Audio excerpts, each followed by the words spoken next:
मैं योगाचार्य सुदर्शन देव आज आप सबके समक्ष उपस्थित हूँ और आज हम चर्चा कर रहे हैं एक भारतीय समाज की मुख्य भूमि, जो कि हमारी किसी कृषि प्रधान देश हमारा भारतीय समाज है, जो कि खेती हर भूमि है। लेकिन इसके साथ साथ हमारे भारतीय समाज में एक वैज्ञानिक पद्धति थी जिसे कहा जाता था कि तालाब की व्यवस्था। इसमें क्या होता था, सारे गांव का पानी एक तालाब के अंदर व्यवस्थित होकर आ जाता था और जब ये तालाब के अंदर व्यवस्थित होकर आ जाता था तो सारे गांव का क्रियाकलाप उसी पानी से चलता था। पशुओं के लिए जल और रहने के लिए जल, पीने के लिए जल और बारिश का पानी भी एकत्रित होता था, जिससे कभी भी जल की समस्या उत्पन्न नहीं होती थी।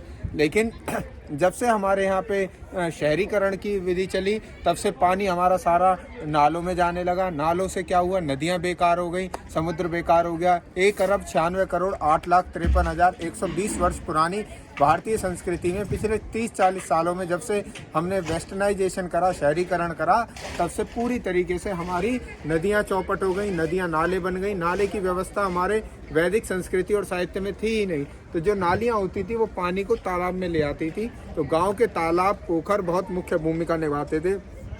कभी भी कहीं भी कोई, आज वो मुख्य भूमिका बहुत कम तालाबों में, बहुत कम गाँव में बची है और वो सब तरीके से, पूरी तरीके से नष्ट होती जा रही है। तो इस व्यवस्था को, इस चीज़ को हमारी आने वाली पीढ़ियों को जानना बहुत ज़रूरी है, क्योंकि घरों में हम बहुत सारे साबुन, शैम्पू और अनेक प्रकार के केमिकल युक्त डिटर्जेंट्स का इस्तेमाल करते हैं। वो सारा पानी के साथ हमारी मिट्टी को भी दूषित कर रहा है, हमारे जल को भी प्रदूषित कर रहा है और सारी व्यवस्थाएं चौपट हो रही हैं। आने वाले भविष्य को, आने वाली पीढ़ियों को हम किस प्रकार का धरती, जल, जो हमारे पंच तत्व हैं, प्रदूषित वायु, किस प्रकार की चीज़ें छोड़ के जाएंगे, ये हमारे सामने एक बहुत विचारणीय, बहुत ही सोचनीय गंभीर समस्या है। तो आप सभी लोग इस पर थोड़ा सा ध्यान दें।